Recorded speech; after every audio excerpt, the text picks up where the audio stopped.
কোন জায়গাটা? সোনারগাঁ আগে আগের আগে ইউটার্ন আছে সামনে, ইউটার্নের আগে আমাদের গাড়ির প্রত্যেকটা গ্লাস ভেঙে আমাদের মোবাইল সব নিয়ে গেছে। আমি পিছনে মোবাইল ফালানোর কারণে গাড়ির চাবিটাও নিয়ে গেছে। আসলে আজকের এই সময় আমাদের রোডে নিরাপত্তা নাই। আমি আসলে এদেশে কিভাবে বসবাস করবো? একটা গণতান্ত্রিক সরকার প্রতিষ্ঠা না হলে আজকে এই সময় জীবনে আসলে এই সময় এসে কল্পনা করে না যে বাংলাদেশের এই অবস্থা। এদেরকে কিভাবে ওরা আমাদের গাড়ি ভাঙচুর করছে, আমাদের ভাই আমাদের কাছে সহযোগিতা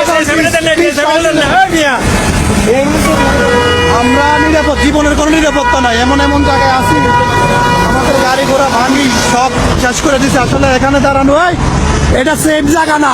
এই জায়গার ভিতরে ওরা আছে, এখানে লুকিয়ে থাকে। কারণ এই ভাই একটা ড্রাইভার থেকে সহযোগিতা নেন,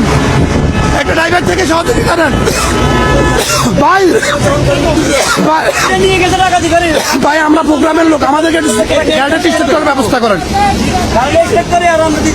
ভাই। গাড়িটা কত স্টার্ট করার ব্যবস্থা প্লিজ আমাদের গাড়িটা একটু স্টার্ট করেন। আমরা তারেক রহমানের প্রোগ্রামে যাচ্ছি, আমাদের গাড়িটার ভাই আসলে কারো কোনো ক্ষয়ক্ষতি নেই ইনশাআল্লাহ, কিন্তু আমাদের গাড়িটার ভাই মোবাইল টোবাইল সব নিয়ে গেছে। আসলে এদেশে এই সময় এসেও যদি আমরা এরকম বিপদে থাকতে হয়, তাহলে আমরা কার কাছে বিচার চাবো? ভাই প্লিজ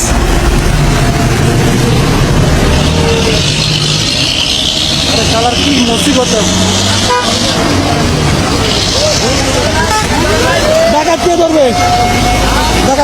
সোনার কাছে না ভাই। আমাদের শহীদ ভাই, বাবুল মেম্বার, মনির ভাই সবাই উপরে অনেক অত্যাচার করছে।